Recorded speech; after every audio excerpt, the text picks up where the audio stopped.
Bem-vindo a mais um Escola Bíblica, a mais uma aula que temos o prazer de estar na sua presença e também na presença hoje como professor, o pastor Rui Bastos. Pastor, mais uma vez, bem-vindo. Olá, Daniel, obrigado pelo convite. Gostaria que lhe perguntar logo já assim no início, como introdução, qual foi o texto que escolheu para sumário? Portanto, a ideia que hoje vamos falar é que existem dois grandes enganos que, de um modo geral, os cristãos acreditam e nós vamos tentar entender que enganos são estes e qual o seu efeito na nossa própria compreensão do cristianismo e do Evangelho. Para termos essa noção mais presente na nossa mente, vamos ler um texto bíblico que se encontra em 2 Coríntios, no capítulo 11, e vamos ler precisamente os versículos 13 a 15, que diz o seguinte: Pois os tais são falsos apóstolos, obreiros fraudulentos, disfarçando-se em apóstolos de Cristo. E não é de admirar, porquanto o próprio Satanás se disfarça em anjo de luz. Não é muito, pois, que também os meus ministros se disfarcem em ministros da justiça, o fim dos quais será conforme as suas obras. Este texto, como disse, encontra-se em 2 Coríntios, capítulo 11, e são os versículos 13 a 15.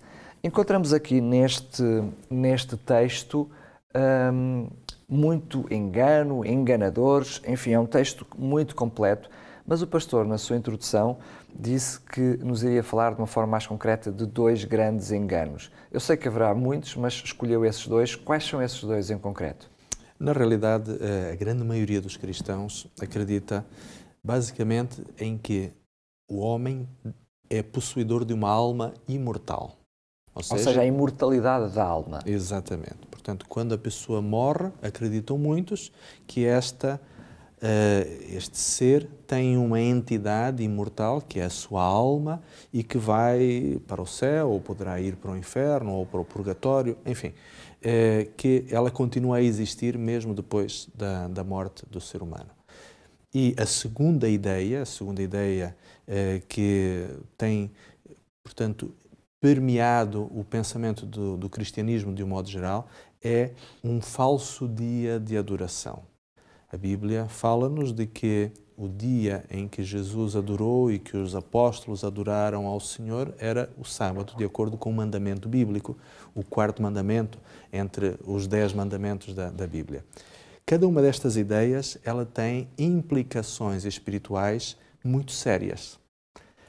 É verdade que a maioria dos cristãos não se dá conta do quão sério isto é, mas vamos de uma forma muito simplista e resumida abordar cada uma delas. Repara, por exemplo, no seguinte, Daniel.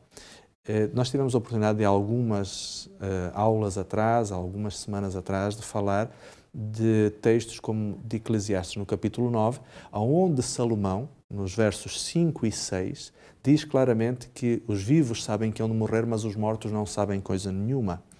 Salomão, inclusive, chega a dizer que os mortos não terão recompensa imediata e que sentimentos como ódio e inveja abandonam completamente o ser humano quando ele morre. Ora, isto está em perfeita sintonia quando, por exemplo, nós vemos que a Bíblia nos diz, no início, no livro de Gênesis, Gênesis 2, verso 7, que o homem foi criado do pó da terra, Deus insuflou em Adão o fôlego da vida e ele então passou a ser uma alma vivente. Ou seja, a alma só existe quando o corpo e a energia vital dotada por Deus estão juntos. A alma não é uma entidade externa ou uma entidade à parte do ser humano. É como se fosse o ser humano no seu todo, de uma forma completa. Exatamente, é a completude do ser humano. É? Ou seja, se tirarmos, quando o ser humano morre, se lhe tirarmos o espírito, ele deixa de ser uma alma vivente, não é? Precisamente. Não é uma coisa etérea que se desloca do corpo. Sendo que esta noção de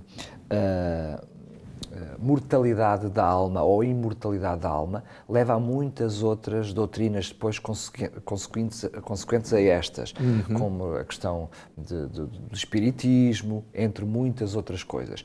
Mas nós partilhamos já num texto que não só Satanás era o enganador, mas também os seus anjos também eles, fariam esse trabalho e esse papel na Terra.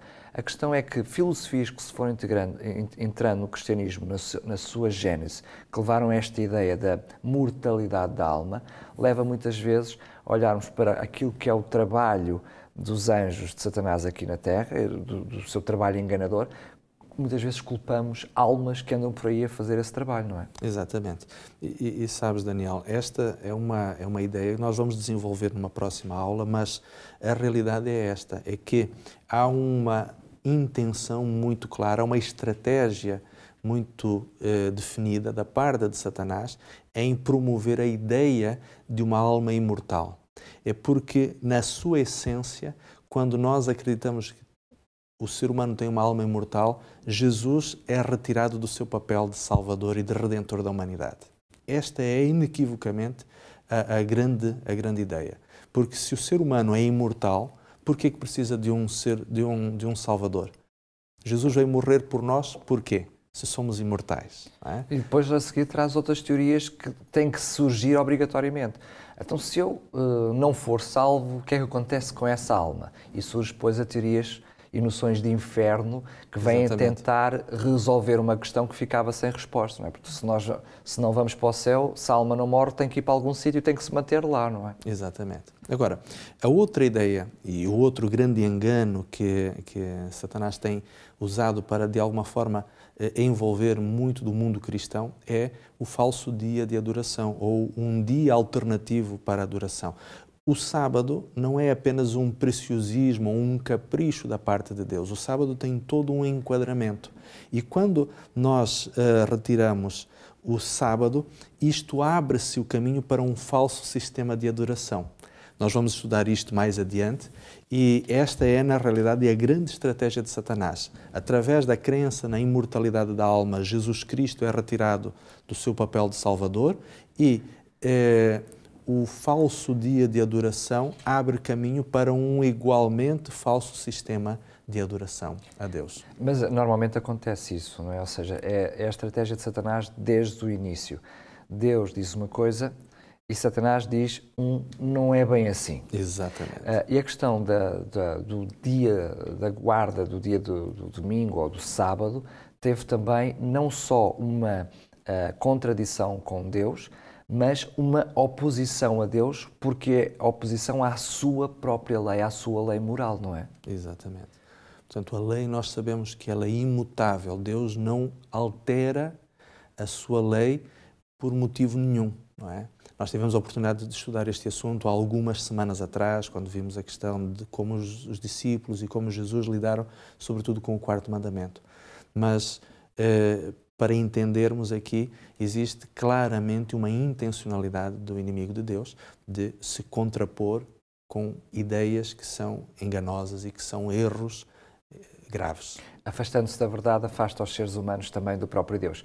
Estamos a chegar ao final de mais uma aula. O que é que nos pode trazer como resumo daquilo que falámos hoje? A aplicação prática. Para os nossos ouvintes, para aqueles que nos têm acompanhado, o desafio que Deus tem para nós é precisamente as palavras de João 8,32. Jesus diz: "E conhecereis a verdade, e a verdade vos libertará."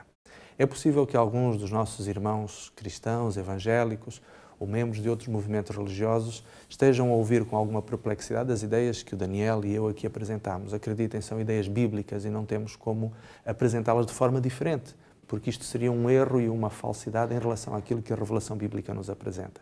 Mas, quando conhecemos a verdade, quando passamos a estudar a verdade que o Senhor Jesus Cristo nos ensina, ela vai nos libertar dos erros e dos enganos.